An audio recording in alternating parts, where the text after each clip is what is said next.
Welcome to the 5-Day Biz Fix. Here's what you need to know about independent bookstores. Over the last 20 years, they've been bulldozed by e-commerce. Mega successful online sellers like Amazon and Apple have made sure customers don't need to leave home to buy books. In 1950, New York City had 386 bookstores. In 2015, the number was down to 106. Today, there are fewer than 80. However, we might be seeing a little glimmer of hope. Indie bookstore sales increased 2.6% in 2016 and then surged almost 5% more in 2018. As it turns out, there are enough people out there who miss the experience of browsing in a bookstore that makes us a viable business going forward. Which brings us to Powerhouse Books, located in the trendy Brooklyn neighborhood known as Dumbo. Dumbo has beautiful views of the Manhattan Bridge and the Brooklyn Bridge. It's picturesque. Tourists go there in droves. What's Dumbo mean? I have no idea.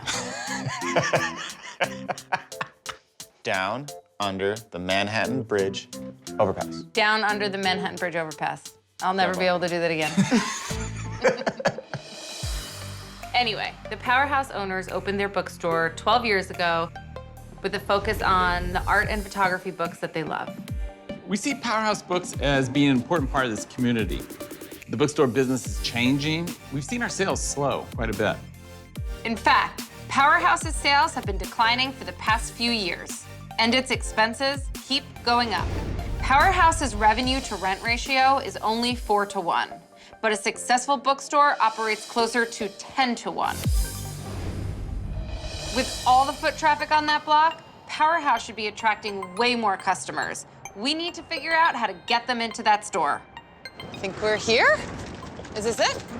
I don't see any signs. I see a book. We see books. There's no signs. There is no sign. Lesson number 1, let the people know you exist. Hello. Hi. Hey, how you doing? Daniel. Hi. Nice to meet you. To meet you. This is great. Awesome location. When we assess a small retailer, we ask ourselves 3 questions. Can we increase sales? Can we improve operations? And can we make the customer experience better? Right away, it was clear that we can help Powerhouse. The first thing I noticed inside is that the layout has to change.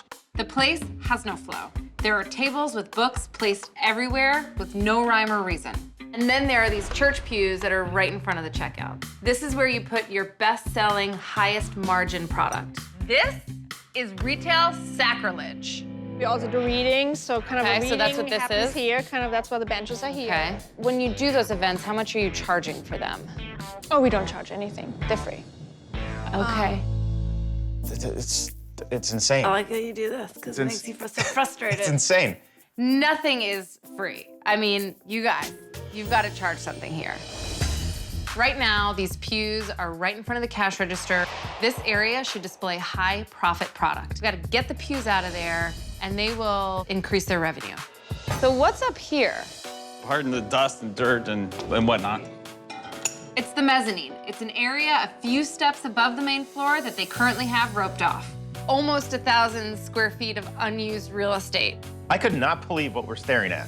We have never seen someone not use 1,000 square feet. Never. Like, This is a first. In New York, that's a whole business. I mean, what the So something I think that could be kind of amazing here. I think we do a bar, and then I Okay. think we do like a lounge area. I've never heard of a bar and a bookstore put together. That's wild.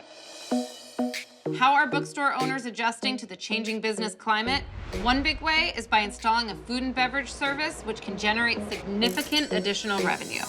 And bars are more lucrative than cafes. The profit margin for alcohol is much greater than it is for coffee, and a bar stool will turn over 4 or 5 times more often than a table in a coffee shop.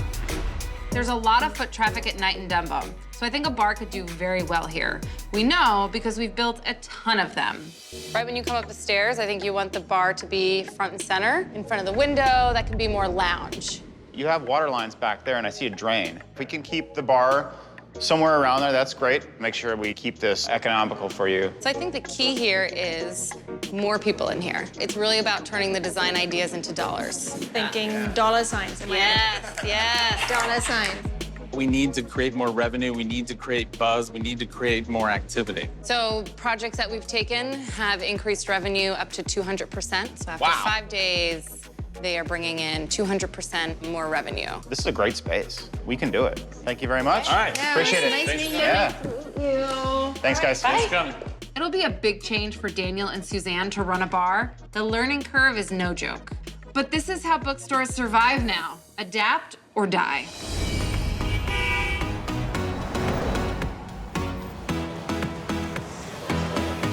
This is nice. Welcome to my date night design inspiration. This is fantastic. After we get a job, we like to go to cool spots in New York for inspiration. Daniel and Suzanne are giving us a budget of $100,000 to reimagine Powerhouse. It sounds like a lot, but when you see what other competitors are doing out there, it makes me a little nervous. I wanted to bring you here because if you look around, everyone's very comfortable. It's a very inviting atmosphere. Contrast that to Powerhouse with the concrete floor and bright, bright white lights. It's not a space that you want to cozy up with a book and spend a few hours. It seems so sterile there right now. You need to warm it up. It's all about longer visit times. The longer we can get everybody to stay, the more they're gonna spend. We want them to feel so comfortable, like they're in their living room, that they're gonna stay for 2 drinks. And then you're a little, sauced up when you leave and you buy some books.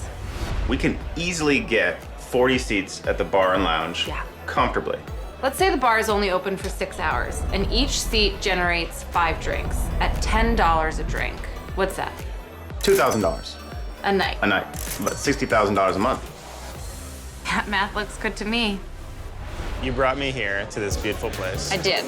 This is exceptional, right? Yes. This isn't a 5-day flip. You can't do this in 5 days. This is 750 range. Yes. There's like 400K in millwork, 100K in lighting, 100K in furniture, and you want me to do it for $100,000.